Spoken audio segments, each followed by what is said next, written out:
friends. Welcome to Ents and Sensibility, the podcast for everyone who loves bold, witty women, awkward, handsome men, and dragons. I'm your host, Casey Meserve.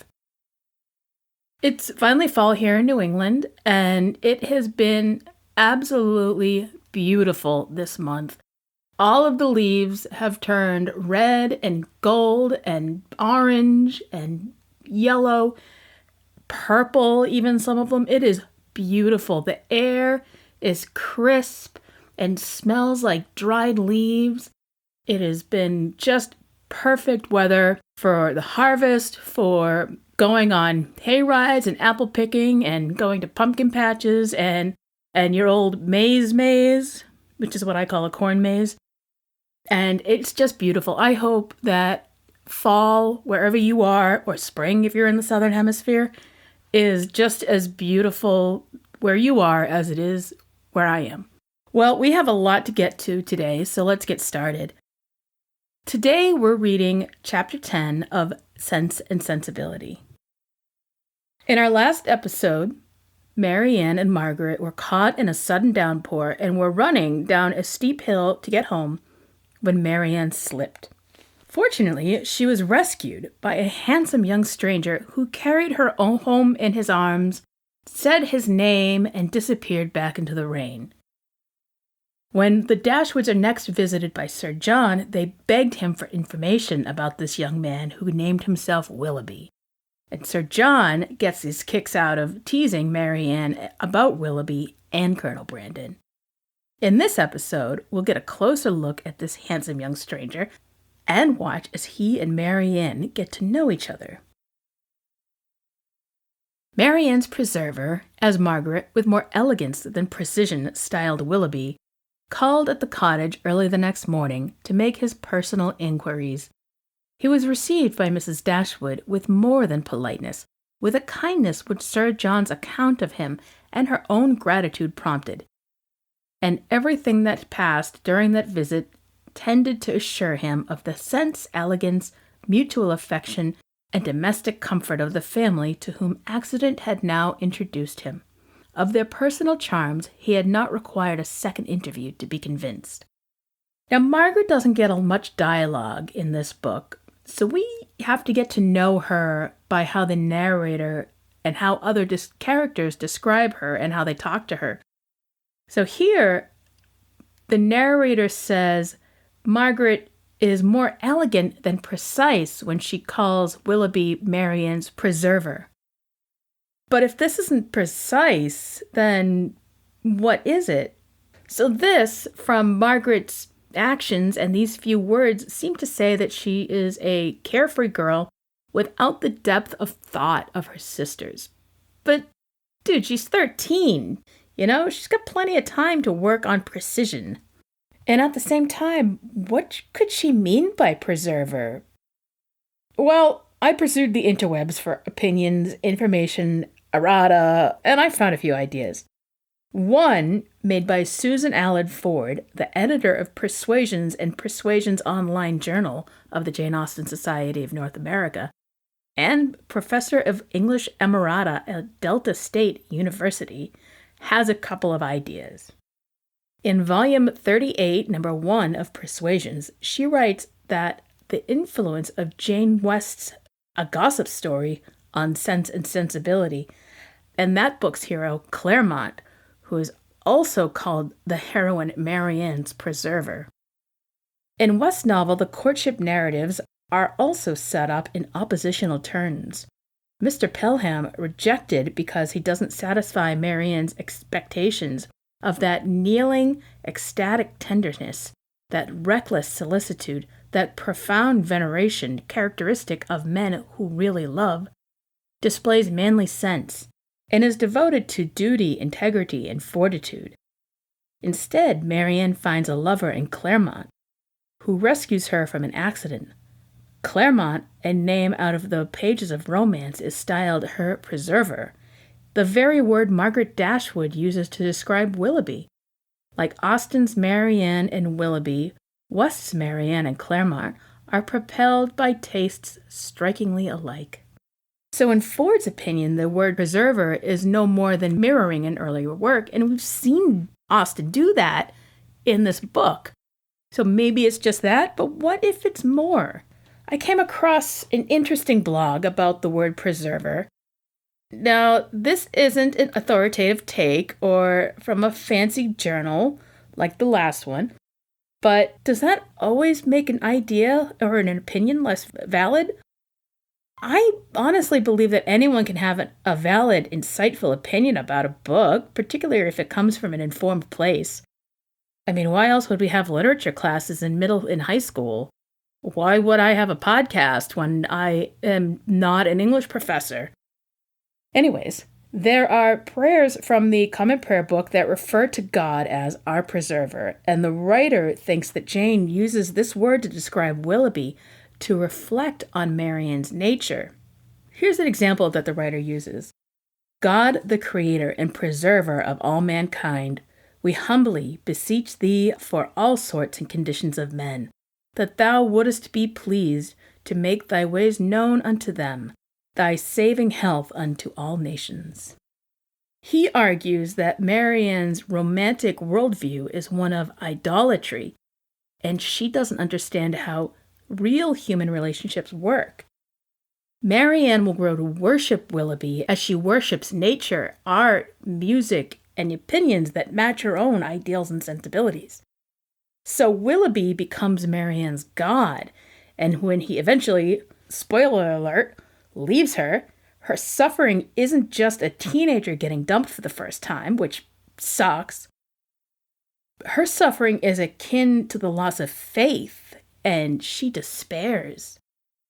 So this little word that the narrator immediately dismisses sums up Marianne's entire relationship with Willoughby.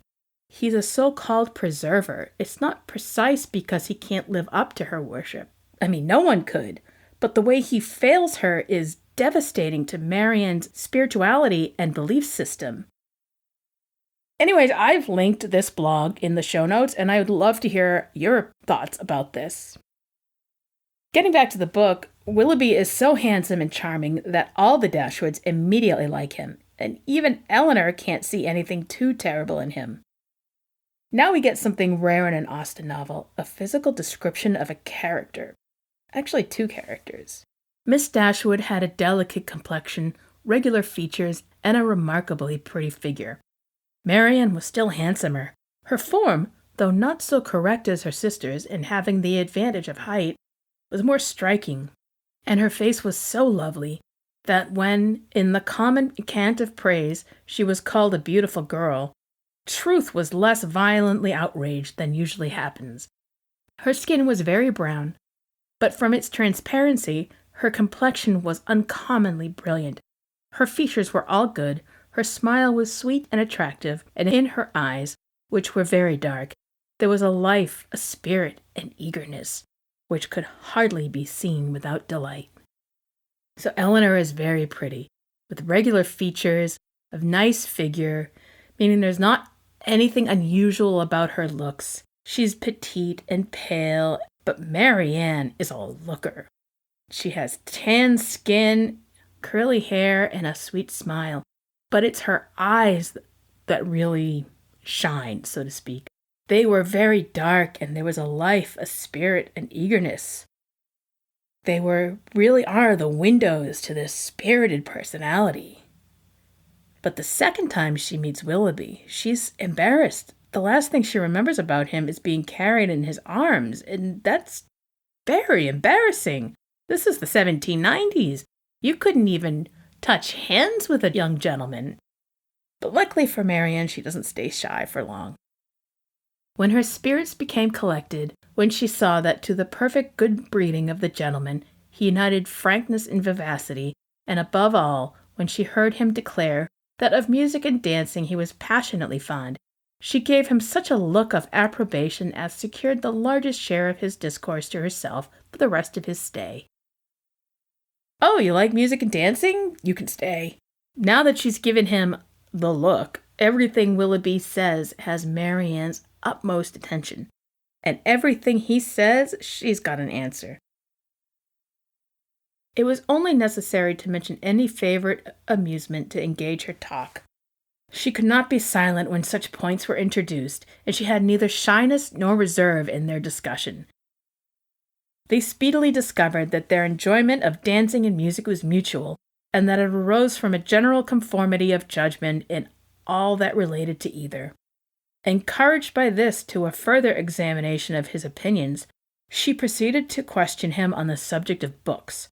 Her favorite authors were brought forward and dwelt upon with so rapturous a delight that any young man of 25 must have been insensible indeed not to become an immediate convert to the excellence of such works, however disregarded before. Their tastes were strikingly alike. The same books, the same passages were idolized by each.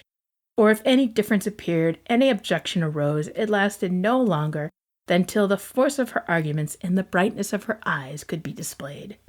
I'm imagining Marianne grilling this poor guy about Cooper and Walter Scott, and you can see Willoughby being swept along by all her passion.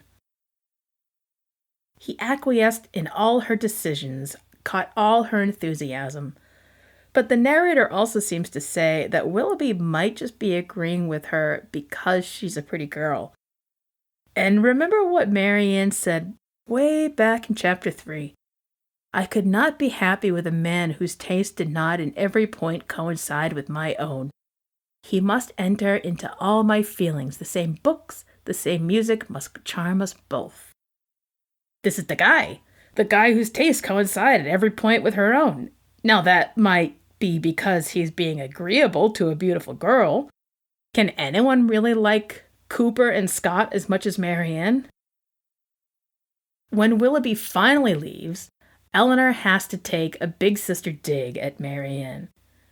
Well, Marianne, said Eleanor as soon as he had left them, for one morning I think you have done pretty well. You have already ascertained Mr. Willoughby's opinion in almost every matter of importance. You know what he thinks of Cooper and Scott. You are certain of his estimating their beauties as he ought, and you have received every assurance of his admiring Pope no more than is proper. But how is your acquaintance to be long supported under such extraordinary dispatch of every subject for discourse? You will have soon exhausted each favorite topic. Another meeting will suffice to explain his sentiments on picturesque beauty and second marriages, and then you can have nothing farther to ask. Eleanor is using some really ironic humor here to tease Marianne about her immediate bestie, Willoughby. Eleanor is so methodical when she evaluates others. It took her months to get to know Edward. Remember, Edward had been staying several weeks in the house before the ladies could even bother to chit-chat with him.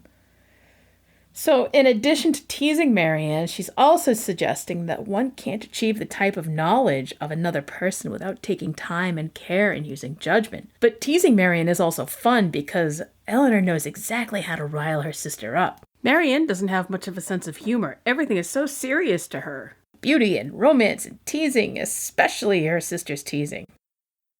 Eleanor, cried Marianne, is this fair? Is this just? Are my ideas so scanty?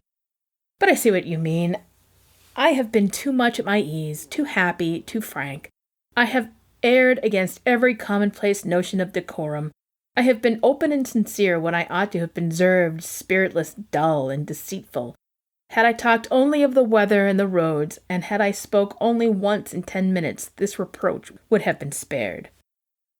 Marianne is giving that right back to her sister here. You could see she's poking fun at the dull ways people talk when first introduced. They're dull and spiritless. Like when the Dashwoods first met Sir John and his wife. It was very dull, and they just talked about the weather and their child. Think about all the first dates you've been on. We just try our best to say something interesting, but sometimes nothing works and we end up talking about the weather and traffic or saying nothing at all, which is just the worst. But when you really connect with someone, when you finally relax and be yourself rather than the nice you, rather than trying to be on your best behavior and showing your best side, that's when you really connect with someone. I think so anyways. So that's what happened to Marianne and Willoughby, at least on Marianne's side. The spark, that sudden, intense connection with another person, is what Marianne is feeling here, and she wouldn't be able to feel that if she acted reserved and spiritless, as she knows Eleanor would have acted. In the annotated Sense and Sensibility, the editor, David Shepard, says at this point that Marianne is humorless. But I disagree to a point. I think Marianne understands Eleanor is telling a joke and that she's teasing her. It's just that her adherence to sensibilities gets in the way of her enjoying humor. But Mrs. D knows how to soothe Marianne just in case. "My love," said her mother, "you must not be offended with Eleanor. She was only in jest. I should scold her myself if she were capable of wishing to check the delight of your conversation with our new friend." Marianne was softened in a moment. Well, Willoughby visits the Dashwoods daily, and very soon he and Marianne become close. To inquire after Marianne was his first excuse, but the encouragement of his reception, to which every day gave greater kindness, made such an excuse unnecessary before it had ceased to be possible by Marianne's perfect recovery. She was confined for some days to the house, but never had any confinement been less irksome. Willoughby was a young man of good abilities, quick imagination, lively spirit, and open, affectionate manners. He was exactly formed to engage Marianne's heart, for with all this he joined not only a captivating person, but a natural ardor of mind, which was now roused and increased by the example of her own, and which recommended him to her affection beyond everything else. His society became gradually her most exquisite enjoyment. They read, they talked, they sang together. His musical talents were considerable, and he read with all the sensibility and spirit which Edward had unfortunately wanted. Well, he wasn't lying about the music part, and he reads very well, which we all remember Edward couldn't do. And now that I think about it, isn't it funny that two of Austen's romantic male characters are lousy readers? Okay, so maybe it's a stretch to call Mr. Collins a romantic male lead. He certainly tried to be, and he does get married to an eligible young lady in Pride and Prejudice, but he was such a terrible reader. He read Fordyce's sermons in that solemn, monotonous tone, like my 8th grade math teacher. And Edward is an awful reader, at least when he's trying to read Cooper. But Willoughby is a wonderful reader. Marianne probably put Cooper in his hands like the first week as a test. And Willoughby wasn't lying when he said he enjoyed music. He is ticking all of Marianne's boxes so far. He really was formed to engage her heart. At least he seems to be. And Mrs. D approves of him because of course she does. But Eleanor isn't so sure about this guy. He's kind of exactly like her sister. Eleanor saw nothing to censure in him but a propensity in which he strongly resembled and peculiarly delighted her sister of saying too much what he thought on every occasion, without attention to persons or circumstances, in hastily forming and giving his opinions of other people, in sacrificing general politeness to the enjoyment of undivided attention where his heart was engaged, and in slighting too easily the forms of worldly propriety. He displayed a want of caution which Eleanor could not approve, in spite of all that he and Marianne would say in its support. Marianne doesn't care about Eleanor's opinion. She's met the man of her dreams, which 6 months ago she despaired of ever finding. But what about Colonel Brandon? Sir John basically said he was a far better catch than Willoughby, and this is despite him having almost nothing in common with Brandon. Mrs. Jennings and Sir John were right. Interesting. I wonder if they'll be right about other things. But now, Mrs. J and Sir John are focused on Willoughby. Their attention and wit were drawn off to his more fortunate rival, and the raillery which the other had incurred before any partiality arose was removed when his feelings began really to call for the ridicule so justly annexed to sensibility. Since Mrs. Jennings and Sir John have a new guy to harass, Eleanor now has time to analyze Brandon, and what she sees surprises her. Eleanor was obliged, though unwilling, to believe that the sentiments which Mrs. Jennings had assigned him for her own satisfaction, were now actually excited by her sister, and that however a general resemblance of disposition between the parties might forward the affection of Mr. Willoughby, an equally striking opposition of character was no hindrance to the regard of Colonel Brandon. She saw it with concern. For what could a silent man of 35 hope, when opposed by a very lively one of 25? And as she could not even wish him successful, she heartily wished him indifferent. She liked him. In spite of his gravity and reserve, she beheld in him an object of interest. His manners, though serious, were mild, and his reserve appeared rather the result of some oppression of spirits than of any natural gloominess of temper. Sir John had dropped hints of past injuries and disappointments, which justified her belief in his being an unfortunate man, and she regarded him with respect and compassion. Perhaps she pitied and esteemed him the more because he was slighted by Willoughby and Marianne, who, prejudiced against him for being neither lively nor young, seemed resolved to undervalue his merits. Well, it took long enough for Eleanor to see Brandon's crush on her 17-year-old sister, and instead of being creeped out about it like we would be, she feels bad for him, and she really likes him.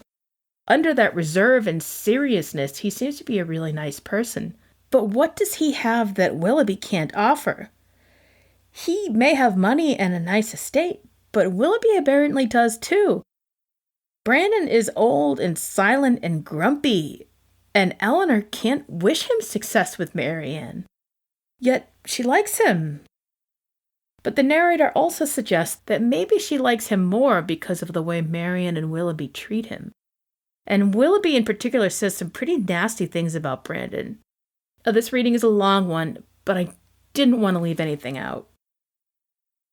Brandon is just the kind of man, said Willoughby one day when they were talking of him together, whom everybody speaks well of and nobody cares about, whom all are delighted to see and nobody remembers to talk to. That's exactly what I think of him, cried Marianne. Do not boast of it, however, said Eleanor, for it is injustice to both of you. He is highly esteemed by all the family at the park, and I never see him myself without taking pains to converse with him. That he is patronized by you, replied Willoughby, is certainly in his favor. But as for the esteem of the others, it is a reproach in itself. Who could submit to the indignity of being approved by such a woman as Lady Middleton and Mrs. Jennings? That would command the indifference of anybody else. But perhaps the abuse of such people as yourself and Marianne will make amends for the regard of Lady Middleton and her mother. If their praise is censure, your censure may be praise, for they are not more undiscerning than you are prejudiced and unjust. In defense of your protégé, you can even be saucy. My protégé, as you call him, is a sensible man, and sense will always have attractions for me. I'm going to stop here for a minute. This is about as harsh as we've seen Eleanor get. She's always willing to keep Marianne and her mother in line, but she's really giving a piece of her mind to Willoughby right near. Willoughby deserves it. He is ready to make fun of anyone who doesn't meet his ideals, and dour old Brandon is ripe for picking. And Marianne goes along with it because she can use it to shield herself from Brandon's crush. And she scoffs at Eleanor for just always liking people of sense. So Eleanor tells Marianne off too. Yes, Marianne, even a man between 30 and 40, he has seen a great deal of the world, has been abroad, has read, and has a thinking mind. I have found him capable of giving me much information on various subjects, and he has always answered my inquiries with readiness of good breeding and a good nature. That is to say, cried Marianne contemptuously, that he has told you that in the East Indies the climate is hot and the mosquitoes are troublesome. He would have told me so, I doubt not, had I made any such inquiries, but they happened to be points on which I had been previously informed. Perhaps, said Willoughby, his observations have been extended to the existence of nabobs, gold moors, and palanquins. I may venture to say that his observations have stretched much further than your candor. But why should you dislike him? I do not dislike him. I consider him, on the contrary, as a very respectable man, who has everybody's good word and nobody's notice, who has more money than he can spend, more time than he knows how to employ, and 2 new coats a year. And to which cried Marianne, that he has neither genius, taste, nor spirit, that his understanding has no brilliancy, his feelings no ardor, and his voice no expression. You decide on his imperfections so much in the mass, replied Eleanor, and so much on the strength of your own imagination, that the commendation that I am able to give him is comparatively cold and insipid. I can only pronounce him to be a sensible man, well-bred, well-informed, of gentle address, and I believe possessing an amiable heart. Miss Dashwood, cried Willoughby, you are now using me unkindly. You are endeavouring to disarm me by reason, and to convince me against my will, but it will not do. You shall find me as stubborn as you can be artful. I have 3 unanswerable reasons for disliking Colonel Brandon. He threatened me with rain when I wanted it to be fine. He has found fault with the hanging of my curricle, and I cannot persuade him to buy my brown mare. If it will be any satisfaction to you, however, to be told that I believe his character to be in any other respects irreproachable, I am ready to confess it. And in return for acknowledgment, which must give me some pain, you cannot deny me the privilege of disliking him as much as ever. Whew. Okay, let's break that down. So Willoughby starts the Brandon bashing with a really nasty insult. Everyone says they like Brandon, but nobody really cares about Brandon. Everyone is happy to see Brandon, but nobody bothers to talk to Brandon. That's not nice. Willoughby is really being malicious. And then Marianne agrees with him. They agree on everything, but this is really not like Marianne that we've seen so far. And Marianne is particularly vindictive about her criticism of Brandon. She is throwing everything she considers important. He has neither genius, taste, nor spirit. His understanding has no brilliancy, his feeling has no ardor, and his voice has no expression. These are the sensibilities that Marianne cares about. These are the things that she wants in a man, and these are the things that she thinks Brandon is lacking. Brandon may be sensible, but he has no sensibilities of art, of nature, or spirit. He's a stick in the mud. And Eleanor's support of him sounds weak, even to Eleanor. And then Willoughby sarcastically says that Brandon may be able to describe all the people, places, and things, the rich governors, gold coins, covered litters, but the really saying is that he cannot describe the experience of a place. They're talking about those sensibilities. Finally, Willoughby admits he doesn't like Brandon for material reasons. Brandon said it would rain when Willoughby wanted a nice day. He criticized Willoughby's carriage. And worst of all, Brandon would not buy his brown mare. And this is really interesting because Marianne wants to think Willoughby has all the things Brandon lacks. But Willoughby here admits that he's focused on selfish, prideful, and material things. Now, before we finish up today, let's have one more look at all the comparisons we've seen in this chapter. Jane has so many comparisons here. We have Eleanor and Marianne, Willoughby and Brandon, Marianne and Willoughby. And this chapter also helps us compare Willoughby and Edward. We have these physical descriptions of Marianne and Eleanor, how beautiful Marianne is even compared to her pretty sister. And we see their argument over Brandon. Eleanor talks to Brandon, watches him, and uses her common sense to realize he's a good man under all that reserve, and that he loves her sister. And Marianne and Willoughby at first seem to have a lot in common, the books and poetry and music, and they both agree that Brandon is a boring old man. But we also see some things that maybe show Willoughby isn't all that Marianne wishes him to be, except agreeable. And Willoughby is supposed to be this virile man of action, exciting, sensible to music and nature, with a strong singing voice and strong opinions. While Brandon is old, reserved to the point of being grave, dull, and forgettable, while still being mild and kind and welcome wherever he goes. That's a striking contrast.